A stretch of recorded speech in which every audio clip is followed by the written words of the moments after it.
And ladies and gentlemen, welcome to UnSpun 13 with myself, Jan Irvin, and co-host Joe Atwill. And today we have Dr. Hans Utter with us. And Hans has been on the Gnostic Media podcast no less than 10 times. And he has been on my former RBN show 5 times. And we just launched a new series this week on what the heck are we calling it, Hans? The secret history of FM radio. Sorry, I just forgot the title of it. The secret history of FM radio, the musical dream. It became your life. And so we're happy to have Hans on. We have a lot of exciting materials. So I suppose this can be considered an update in a way, just like we were doing with the music, mind control, and psychobiology series. But anyway, welcome, Hans, and welcome, everyone. Great. Great to be here, Jan. All right, so where should we begin? There's lots to discuss and cover here. You wanna dig in, Joe? Yeah, well, actually, I just want to take advantage of having Hans here as much as we possibly can. And Hans, try to stay in the mic there, Joe. Right. Can you basically give us, an overview of your work? How would you describe it to someone who's not familiar with it? Well, I would say my work is primarily a large-scale systems-based analysis of a very complex phenomenon. In this case, American popular music, as well as the cultural infrastructure and the interconnections of people at certain key junctures that make things possible. In that, I try to really bring in every level. So whether it's the cognitive aspect of how sound, music is tied in with so many different levels of culture. And that's something that cannot be stressed enough, and something that's been forgotten in a certain way in terms of our current cultural landscape, where the entirety of our culture, by and large, is produced externally from centralized sources. And if you look at, the role of music, serving so many different purposes, ranging from using the physiological process of certain rhythms to induce trance, to induce altered states of consciousness, to induce particular collective experiences. For example, in the military, this has been known about for thousands of years, to the use of music in terms of developing the individual, which was talked about to a great extent in the ancient cultures. And it's amazing, you go back to Plato and the level that he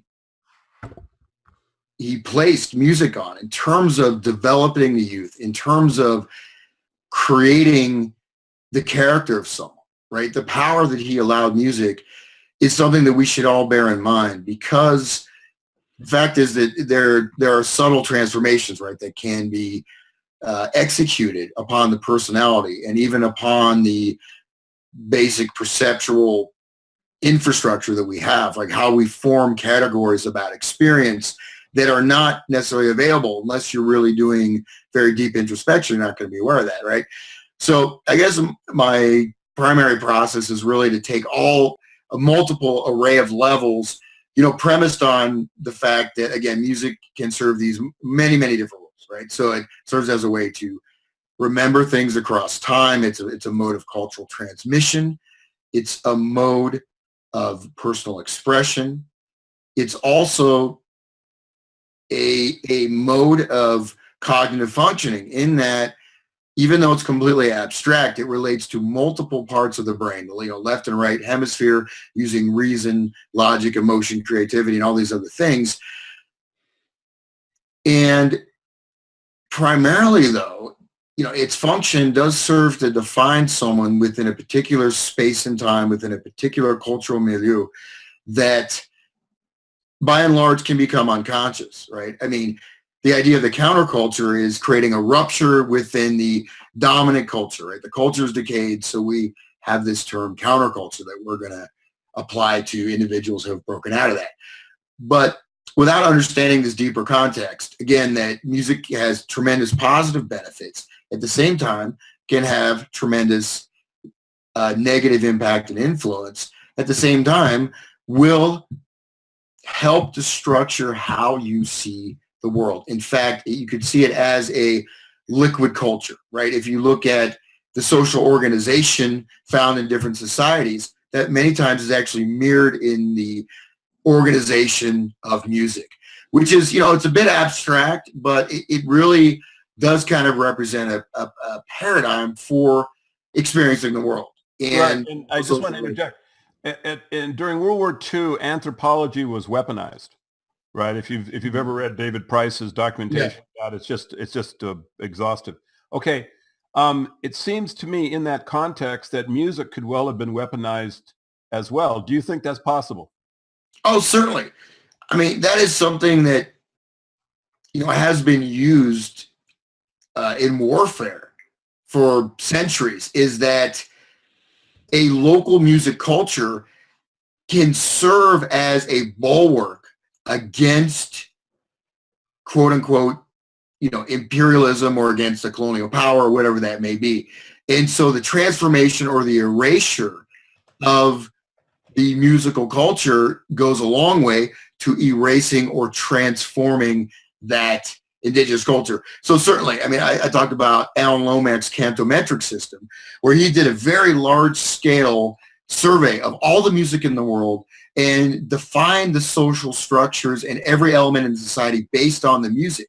So in no way implying Alan Lomax was necessarily part of that, but the cantometric system, when you look at the ideas that were in place in terms of the sort of Enlightenment model of the clockwork society, right? So you set up, you want to mechanize society, you want to create or control different things. So the deployment of music to transform social groupings is certainly part of that development. And I don't think there's a question. In fact, I want to read this quote from Aldous Huxley in The Devils of London. And this is, quote, "If exposed long enough to the tom-toms and the singing, every one of our philosophers would end up by capering and howling with savages.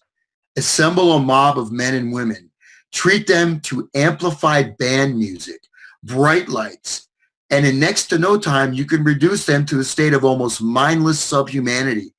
Never before have so few been in a position to make fools, maniacs, or criminals of so many." And that's in 1952. Right. Now, do you, I'm asking your opinion. Do you feel that music was weaponized by a group to basically produce the counterculture, or to assist in the production of the counterculture? That's kind of a global statement. However, you can look at the promotion. You go back to Tin Pan Alley. You go back to the popular music, even in the 1920s, the promotion of certain musical styles and the transformation of the lyrics. So you can look at literature in 1910, 1915, 1925, talking about the lyrical content and how it's basically disseminating subliminal messages, primarily in this case, in that time, for sexual promiscuity and things like that. So these messages were controlled. Again, this is kind of the beginning of a top-down control of the dissemination of music. So even at that point, you see that music was being utilized for a type of social transformation. And this coincides with many other developments. You can look at Freud, you can look at other developments in psychology.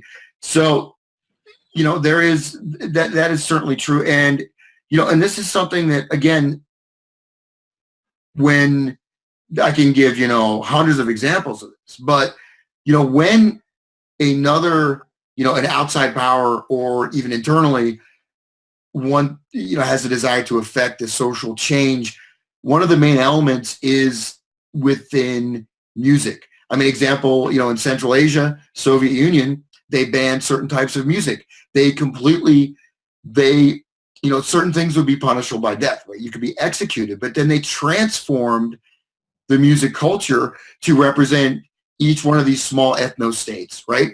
And, within the larger Soviet Union, and make each one of these ethno-states based on a predefined individuality, which fit into the larger collective rubric of the Soviet Union. So it's a great example to study on it. Yeah. You and I had discussed quite a while ago in one of the episodes on music, mind control, and psychobiology, how in ancient China, when a new emperor or a new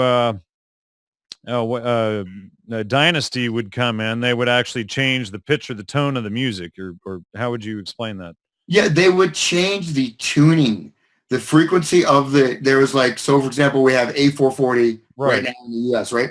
So in China, they would send, government ministers to go to all the provinces and retune all the instruments to have that particular pitch frequency to coincide with the new dynasty. And also they would, certain types of melodic modes would be changed or removed or, et cetera. So that was something that was very much instituted. And in fact, the music, of China was based on this idea of the balance of all the elements, the natural elements, the balance of the ruler, the balance of, the yin and yang, and by elements, I mean, fire, water, wind, air, and all these things.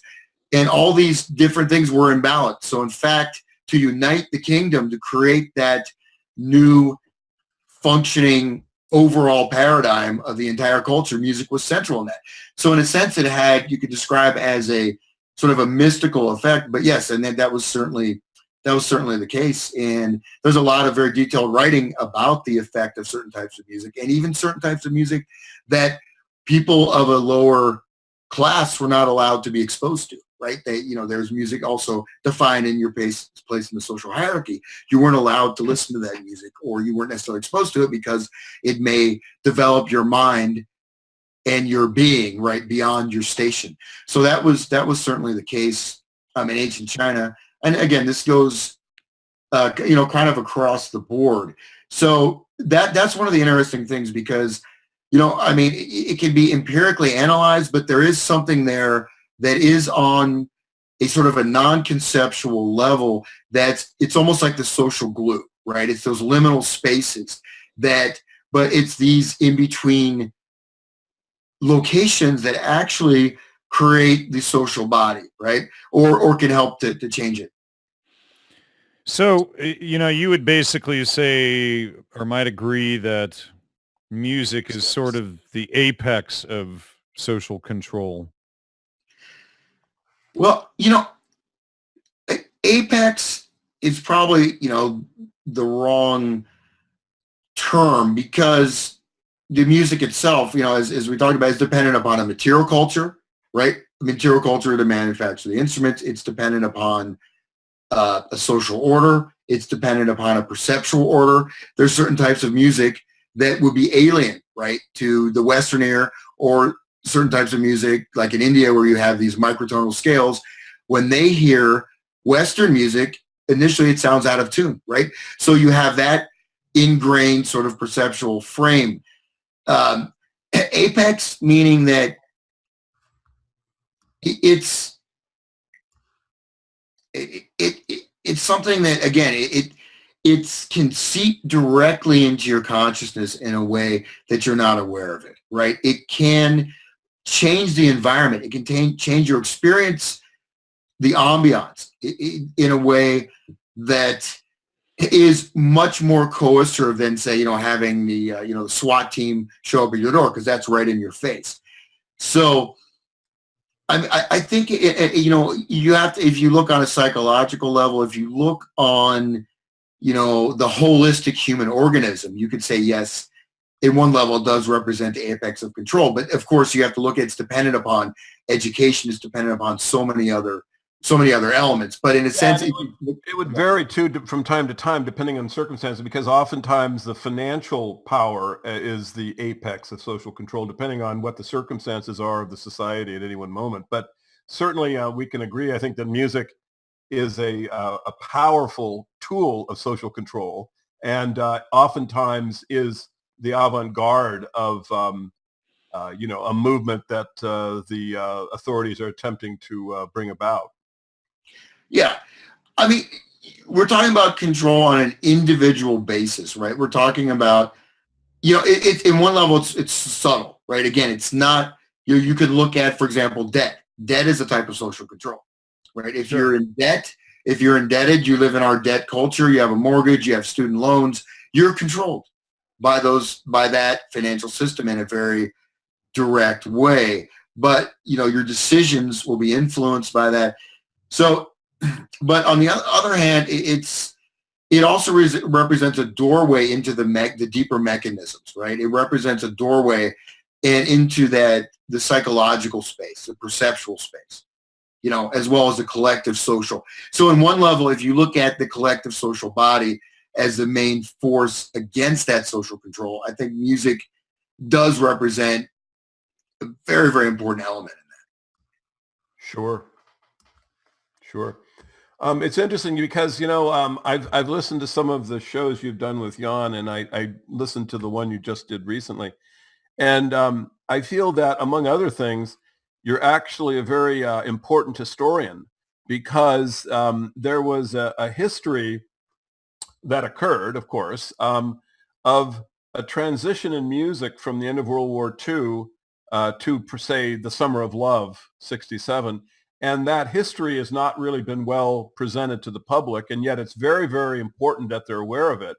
And so much of the stuff that that stands out to me when I listen to you and Jan talking is just the research that you've done, and how important it is that these tapes, that people, and it isn't just the fact you have the tape, but that you can place it into the context of, this could well be someone revealing how music is being used for social control. And you wouldn't really know about it if, one, you didn't understand the context in the first place, or then, two, you hadn't done the research to find that tape. I mean, I was listening to... Well, let me just give a little bit of history in that. Yeah. I had actually had that recording.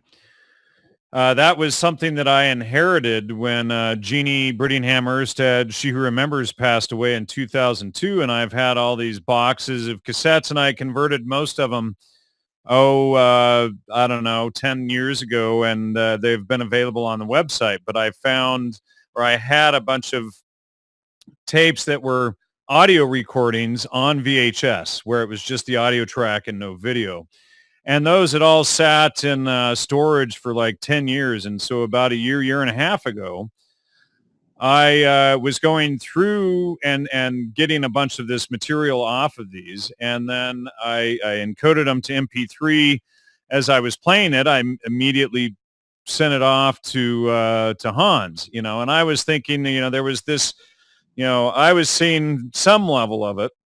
And I said, Hans, I think they had to create some, the FM radio, because frequency modulation versus amplitude, they could piggyback, two signals together with FM, the left and right. And I think there's something big here. And, that was maybe a very tiny, small fraction of what, Hans had. But I sent that to him, and he, pieced a lot more together. And, I could see that something was there, but I didn't have near as much depth about it as Hans did.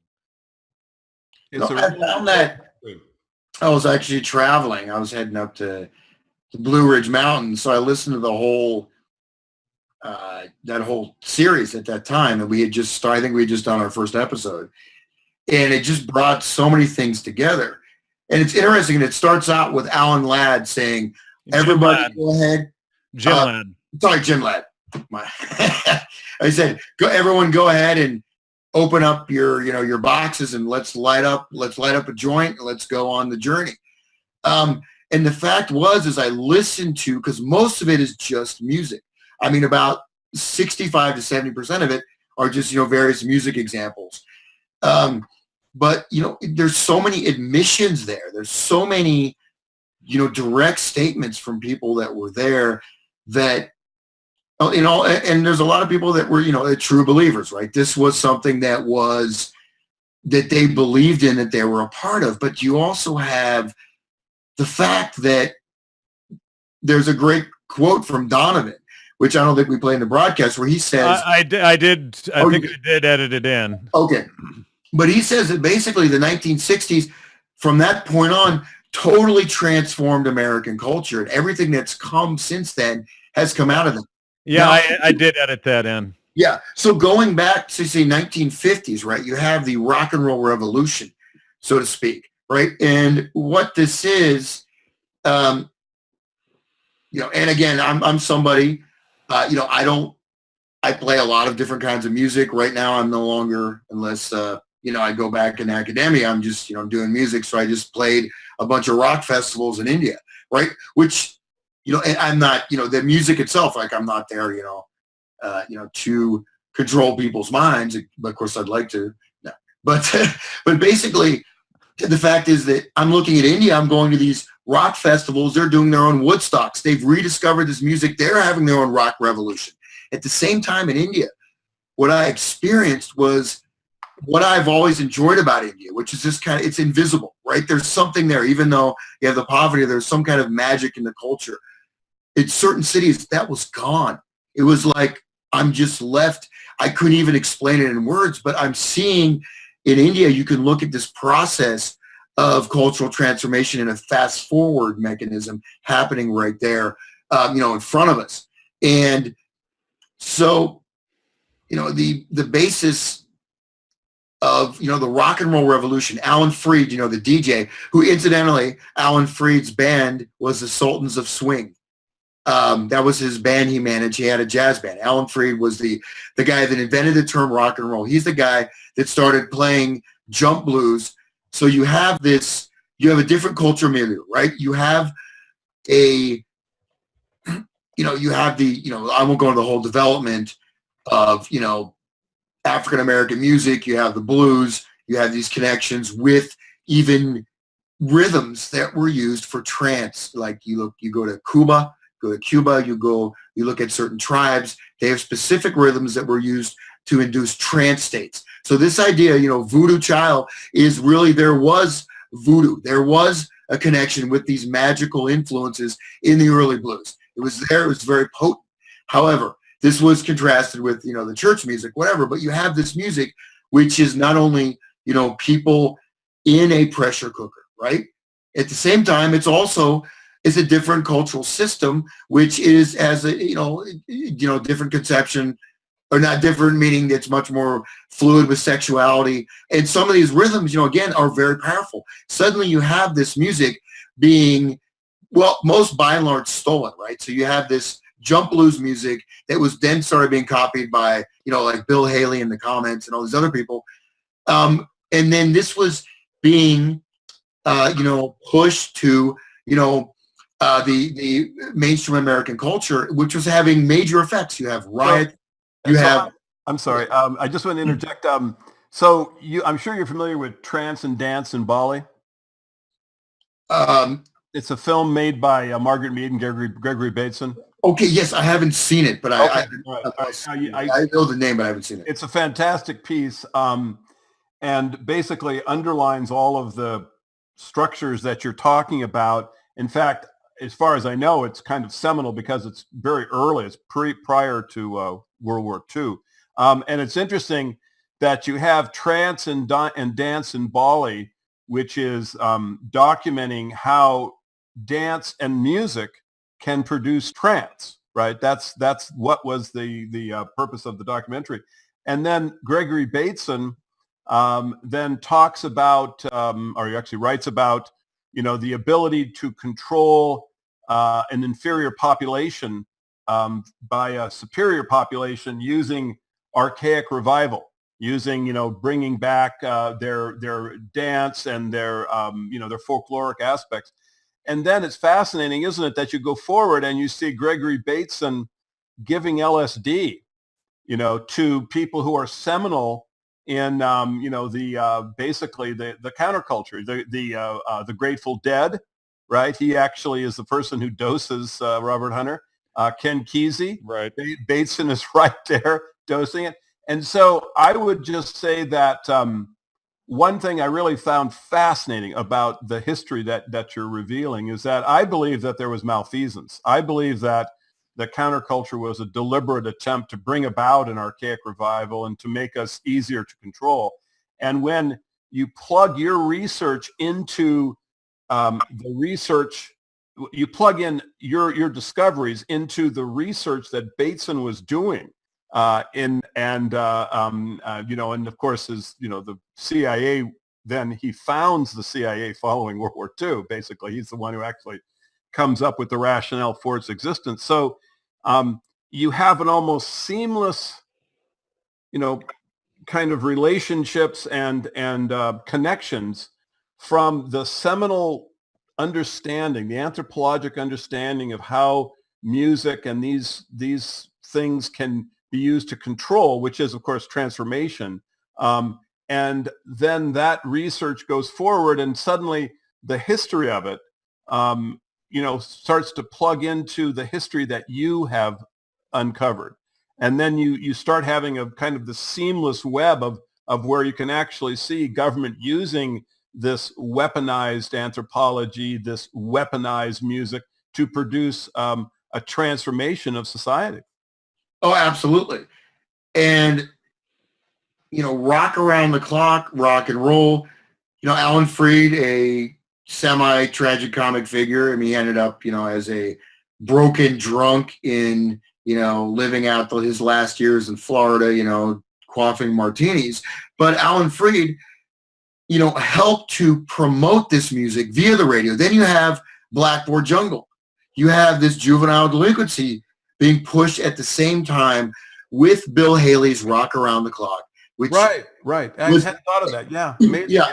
And so that media implementation, if you want to look at this as deployed or weaponized anthropology, as an understanding, which again is you're working with very complex systems. So you're looking at networks of distribution. You have a product that's being distributed. You have networks, of consumption. So and you have the mechanical layer of that, right? So there's a very much an aspect of material culture which goes about disseminating this. But the AM radio with rock and roll, and then you have the car, and you have this music which is promoting, premarital sex. A lot, by and large, all these songs are encoding these messages, right? Right. So going from, music that's, yes, you're going to have songs that have, there's, for example, many traditional cultures, there's special songs sung by women for women that talk about sex in an encoded way prior to marriage, right? There's certain types of music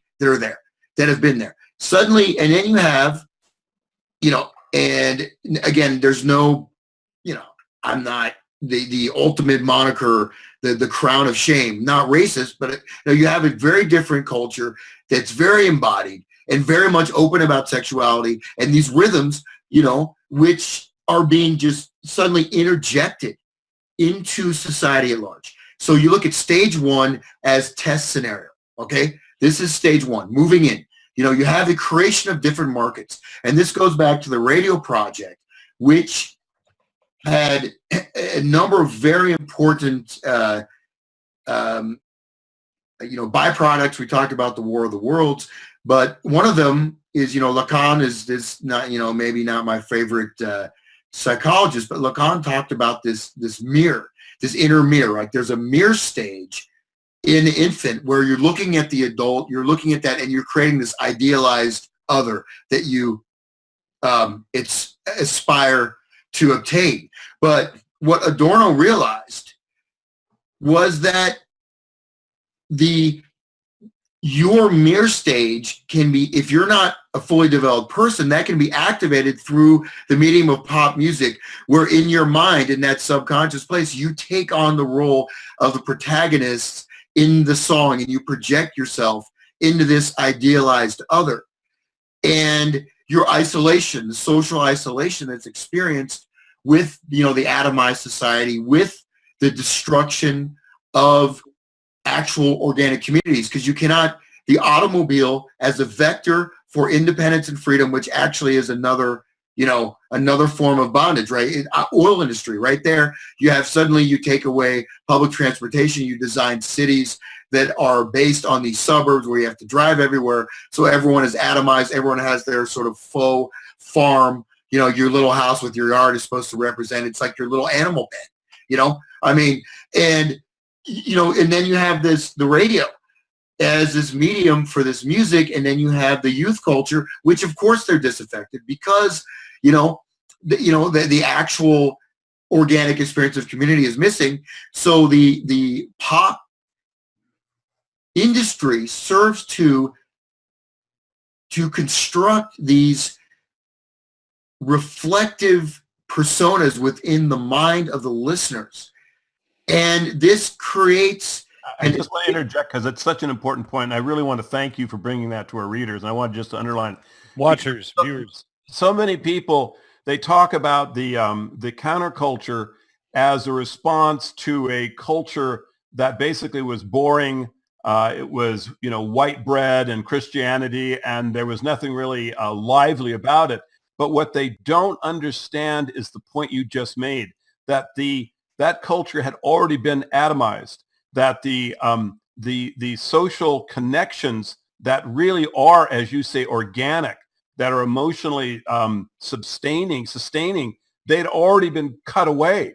This had already been transformed. And so when you had these atomized structures, these cities, with like the little mini houses, everyone, it had been set up perfectly so that now when the counterculture was introduced, they were disaffected and they were already basically isolated units, and they had been set up to be able to be easy fodder for someone that wanted to create a new culture using them.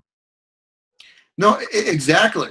And, let's go back a little bit in time and look at the big band era. Okay, the big band era, you have, the pre-war era, you have this music. Now, this is also introducing, wild elements, right? In a certain way, you have the jazz beat, all that rock drums, came out of the great jazz drummers, Buddy Rich, etc. But you don't have this social fragmentation. You have people going out for these late night dances, but you have couples. But at the same time, it really had this collective identity, this collective ethos, was there in the big band culture. And that was the last, in a certain way, this really organic form of popular music. And Frank Sinatra, whatever his ties to, organized crime are or whatever, he was one of the people that really spoke out against rock and roll to the Senate. He spoke to the Senate about how rock music was destroying, America's, cultural identity. So you have this big band era, but there's still some musical maturity. There's still complexity. At the same time, it's still bombastic. It still has, sort of shock value and that. But actually, you look at big band music, some of that is a lot more, you could say physiologically get your pulse going more than a rock band. But then why there's no association of, Frank Sinatra actually there was some, right association with him because of stardom, but with rock and roll, there is a destructive element. And we have to go back to look at Aleister Crowley managing a pop band. So Aleister Crowley managed a female ragtime band, right? And he's the one that talked about this idea of performance as magical ritual. So even performers like Jerry Lee Lewis and some of these other guys are connected with occult practices. Chuck Berry, who I've seen live a couple of times, was a major sexual degenerate. And so, but at the same time, that first deployment of rock and roll was just shut down. There was a brick wall. Boom. deaths. You have these people being busted. You have Gene Vincent, mysterious road accidents. You have the American Pie, of course, about the airplane crash. And at the same time, within that early rock and roll, you have people like Buddy Holly who are discovering or making it this kind of a more honest expression, bringing some purity, maybe bringing, you'd say, some human spirit in that music, and suddenly, boom, shut down. Rock music is over. You have this wild rebellion. You have, from Blackboard Jungle to Elvis Mania, everything suddenly is just shut down. There's literally a brick wall in 1959. Boom, it's done. And then suddenly you have this total pablum, the most, bland, boring pop music. You have these like kid songs. You have, the most, it's almost like, Jan and I talked about this. It's like if you look at trauma-based mind control or, electroshock therapy, you have to induce periods of respite between these shocks, right? And so you have that brick wall. But the thing about the first wave of rock and roll, you have number one, you have this idea of the generation gap, right? You have this invention of the teenager. You have this idea that your parents, you have to rebel against your parents, rebel without a cause. Rebel without a cause.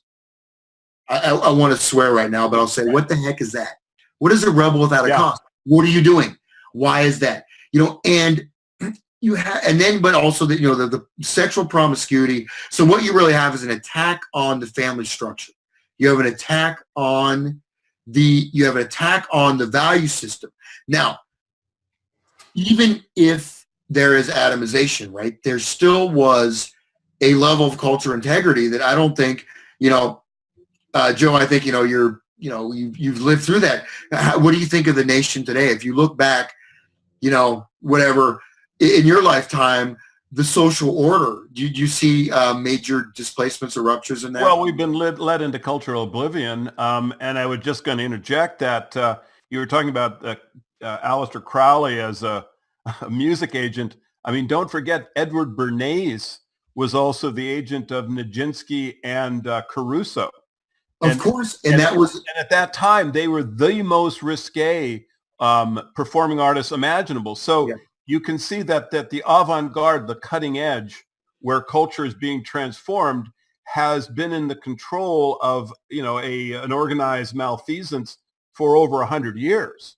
When we come to Gregory Bateson and the creation of the counterculture, this has already been in place, for hundreds of years. In fact, you read Freud's Society and its Discontents. You can see. And I was fascinated when in the show you did with Jan, you had someone coming up with a phobia and a neurosis if you feel that you're being manipulated by the media. Yeah. Right? And you actually had, and there was I think the individual was sort of a neo-Freudian. Well, if you read Society and its Discontents, you can see that Freud had anticipated all this 100 years before. He was already trying to create pseudo-neurosis as a way of controlling anyone who didn't like being a slave, So this program has been in effect for over 100 years, and it does not have a good historian. The different components have not been well documented because it wants not to have people know how it maneuvered through culture. But that's why I just really want to praise you for the work you've done, both as an analyst, which is extraordinary, and also as a historian, because this is really what people need. They need to understand the real history of what happened to us. And there is documentation. There are historical tapes, facts, recordings. It's just they have not been placed in the correct context, so people don't get what these are all part of a structure, a program that led us to where we are now. And Hans, I'll tell you, I think society as it exists now is horrible, and it's dangerous because it looks to me like it'd be easy from this point on to genocide mass amounts of us because we are beyond atomized. We're just individuals without, we are like literally when they say rebel without a cause, I mean, we're individuals without souls. We don't have any connection into the social fabric. We're just spinning isolated beings and that without these connections. This has been done deliberately. We need to try to reorganize ourselves as a culture with emotional connections, and defend ourselves. I mean, one thing that really amazes me is, you look at, police beatings where they take someone and they just hammer, and no one steps up to defend the individuals, right? There's no connections. Imagine if a group of policemen had tried to have done that in Chicago in 1840. I mean, there would have been they wouldn't have done it, but they would not have been permitted. The residents would have defended themselves. And so this is, it's just a symptom of where we're at. But the cure, I mean, who knows? But we have to have a good history, and so that's why, I was delighted when you agreed to come on the show. I'm a huge fan of yours, and hope people, will go to your work and material and pay attention to it, because it'll really be clarifying for them. Well, no, I really appreciate that, Joe. And I'll tell you, man, I experienced this. I mean, I've had, I started getting attacks that I didn't understand in the academic world that were totally non-connected with this material. And so I'll be honest, like I've had to pay a price for this. I mean, I really have, because of course. I had this brilliant career and I didn't know what the hell was good, what had happened, but now I understand. But the thing was, I was putting together things, and there's certain areas I was going into, and then I was getting these reactions that I just ignored because they didn't make any sense to me. Looking back, I had reactions when I was translating Persian poetry that brought up things like, it looked like totally from left field, and I had no idea what was happening. At the same time, I had, some major sort of experiences that, I went from, I've been involved, I was, from 15 years old, I was playing punk rock in rock clubs. And, at the time it was, it was a kind of an exciting, amazing experience. But I had things, even then, I'm starting to put pieces together.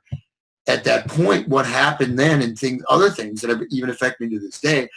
And I started to get a sense, right, that something was there, and it sort of culminated in, I had sort of a vision, so to speak, and I saw, this was at the time, of the whole Central American thing. I saw this whole country as a police state. I saw, it was like, and that's, I said, I'm getting out of here. I went to India.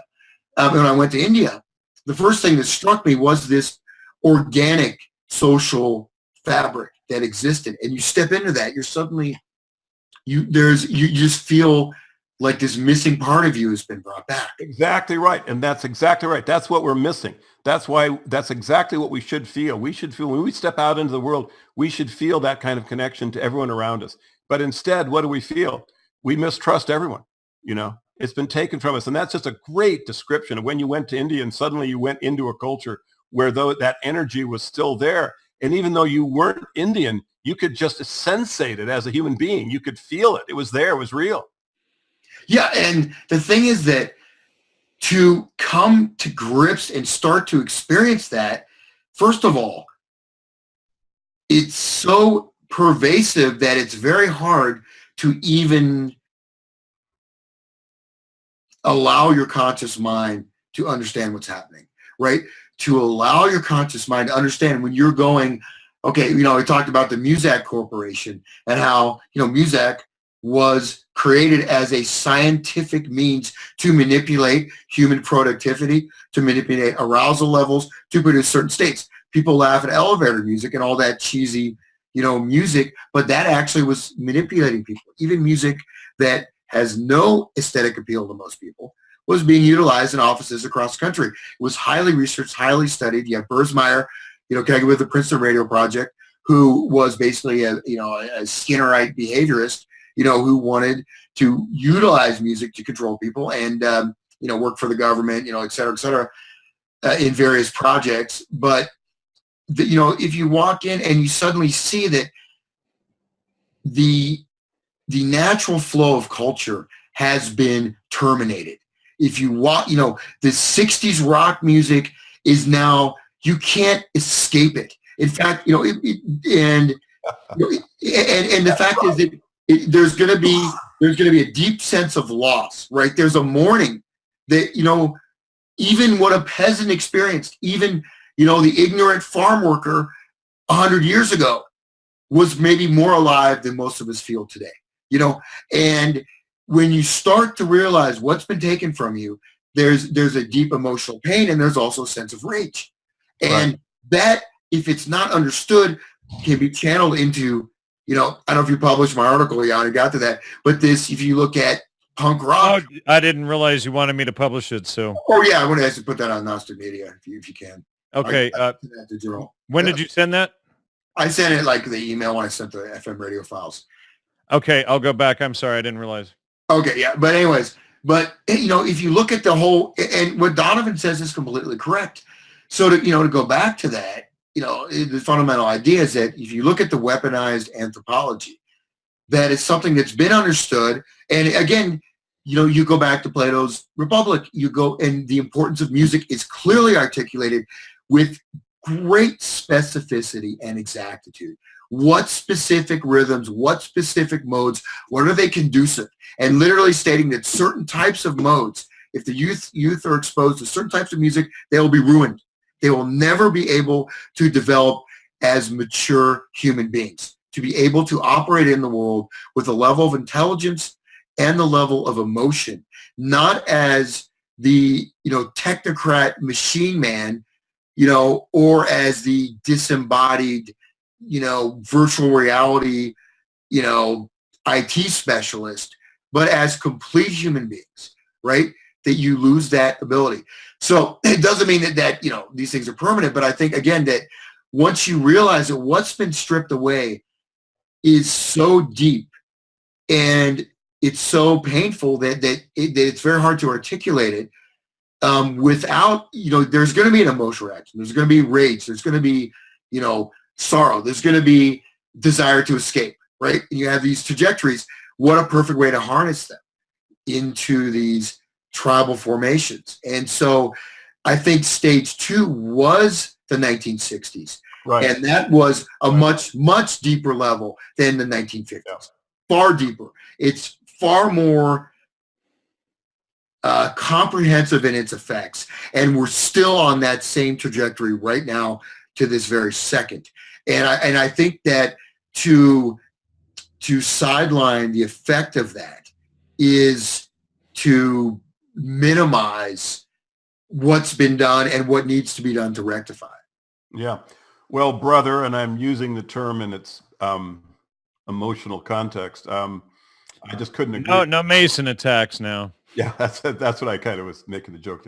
But I mean, that really is true. And so, like one thing that I always say on radio shows I do, or when I'm being interviewed, is when they say, "What can you do about this?" And I always say, "Look, if you can't do research, if you're too shy to do political activism, you can at least create congregation, because that is something that has to be addressed in order for us to affect political change here. And so simply go out and try to find a way to establish congregation. And by that, I mean the emotional connections of a real culture. Try to find a way to develop a more intense friendship. Try to have more friends. Try to bring people into, that are lonely and isolated into social circumstances.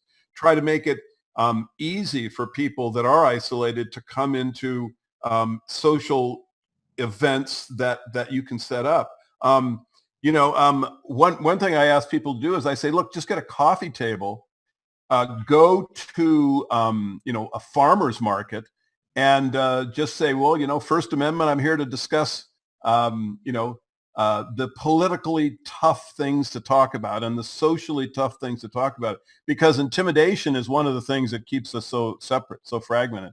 So that was very powerful. Hans. Very, very well said. I'm really glad that the audience had a chance to hear that, because I have a feeling a lot of people will really benefit from how clearly you articulated it. They'll recognize problems that they have. And, this is what's been taken from us. And so this, when we become aware of it, we have to convert the intellectual understanding into real energy to actual, change of our world. And oddly enough, Jan and I were talking about that very subject before you came in. I was just going to ask if you wanted to segue into that. So I kind of, basically I do want to talk about it, but I also really want Hans to be able to have concluding remarks. How would you like to finish? Like we've got a lot of people. Yeah, we have 10 minutes left now. Yeah. Okay. Yeah. Well, let me just say a few things just in terms of FM radio. But I think this was a great discussion. It was nice to kind of to articulate some of these standpoint. And I totally appreciate your input in this regard. And the thing is that again, it's not something you're going to get in a little pill, right? You have to understand it, but it's also important to understand that the power of intellectual development, right? The power of knowing history, of knowing your roots. I'll give you an example from, where I live in Columbus. There's these beautiful, Victorian buildings and whatever that are being torn down now, and they're putting up these monolithic skyscrapers. Ohio State University. There's just some amazing architecture, and now they're putting in these faceless monolithic skyscrapers, the modernist facade. It's just like the old Soviet Union. There's all this talk about, history and heritage and blah, blah, blah. But, you talk about microaggressions. Let's talk about macroaggressions of erasing history, of erasing the fact that you come from somewhere, you're going somewhere, and, the local history of where you live. I mean, the main thing is cutting off from a long-term perspective. When you're in this momentary, fragmented consciousness, which doesn't mean you should not fully inhabit the present moment, but it also means that you should understand as an individual where you come from and where you're going, being able to have long-term objectives, but also historically, and even in terms of your family, in terms of whatever your background is, to be able to embrace that and inhabit that entire space. Because imagine, if you have your ancestors, people mock ancestor worship. Well, the fact is, at least they have you're not just this atomized fragment of time and space. It's trying to pay off your debts and get a nice car so you can make your little cage, your little, it's like your little house. And that this Philip K. Dick novel talks about that. People going to this, taking a hallucinogenic drug, and going into this little game board they inhabit and moving these little game pieces around, and that's what it is. But just real briefly, FM radio, very interesting because it came out of this underground phenomena, right? You have these different forces. You have Sarnoff. You got Edwin Armstrong, who invented the FM radio, and you have the Pacifica stations, and in fact, Bob Fass, this was the FM station served as the underground deployment to create these massive gatherings of people, right? So the FM radio was an actual tribal deployment of the psychedelic music. 1965, you have Ginsberg and Hollingswood, doing the psychedelic gatherings in England. You have the Longshoremen's Party, which is referenced in that first quote in the FM radio interview. And so with the LSD, you have an entirely new level that goes into, basically what Adorno was talking about. But it's on a far more powerful level. And we're looking at something that again, you look at the residue of this. I mean, I'm sure, Jan, we're both aware of the way music styles used to change, and you have the relating to the time. Up until grunge rock, now look at it. It's like it's dead. It's stagnant. It's been shut down. You know what I mean? The natural flow of society has been encapsulated, and these demarcations are there. And I won't go in. There's lots and lots of other. I always thought it was grunge that killed it. Yeah, well, I mean, it may be. But you have what's really interesting. You look at Meyer with his experimental theater, looking at what audiences could take in terms of light and sound input, in terms of different things like oral manipulation, and then you have like the USCO, which was a collective organization that produced the psychedelic, hippie psychedelic shows and all these other things, and so you can see a direct outgrowth of the research at the Princeton Radio Project to this, and you can look at these test deployments, right? And then you look at the mass, large-scale transformation of the entire cultural fabric, which has been affected. The 1960s did that, and at the same time, I think the worst element is that you take people's desire for community, you take their desire for genuine social change, you take their desire for creativity and freedom and love, and you allow them to have that expression, but then they're running along, oh, I'm free, man, oh, I'm so free. And then suddenly they step into the maze, and they're just going around that maze, and the little piece of cheese is right there that they're going to arrive at, Yeah, I'll give you an insight that a lot of that science came from Tavistock. They had developed models of social control using the mines, using the English coal mines.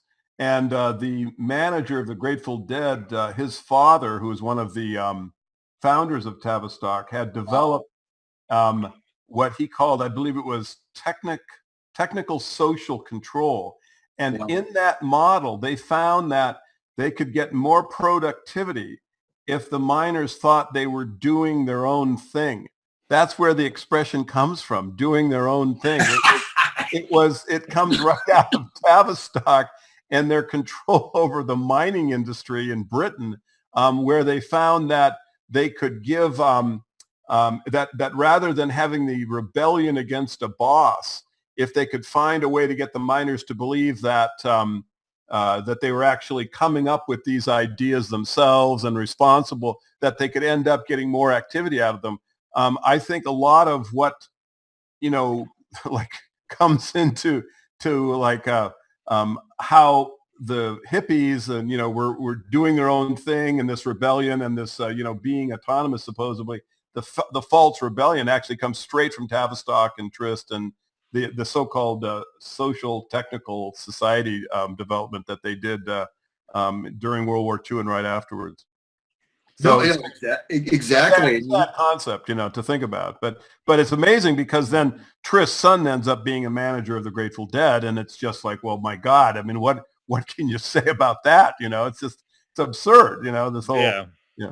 And their original name was the Warlocks, right? I know, absolutely. Actually, and just so you know, we have about 2 minutes. Okay, yeah, and the importance of this is, seen, in such a broad historical context, because, you go back to, these various sort of subversive movements, that occurred, going back to the, 10th century, 12th century, 15th century. You can look at Rabelais. Rabelais, describes this, you can look at these aspects of the carnival. You're inverting heaven and earth. You're bringing in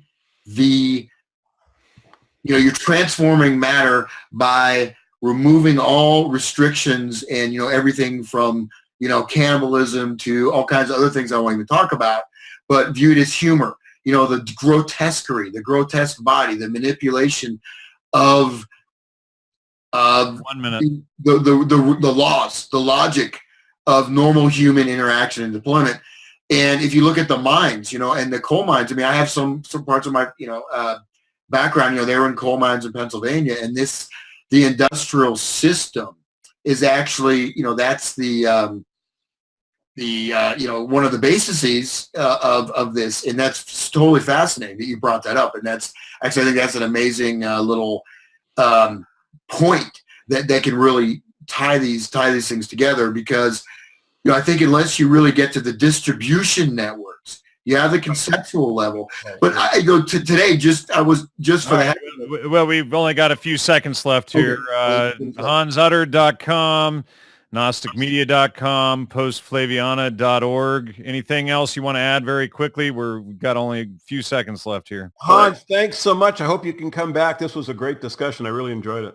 Yeah, I'd love to come back. It was great talking to both of And you. you will for sure. That was fabulous. Thank you. All right, well, we'll get you back on in the next coming weeks. Good night, everybody. Thanks a lot. Take Bye-bye. care, everyone. Take Bye-bye. care. Bye-bye.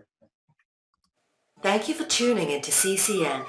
This unique network is dedicated to free and independent media.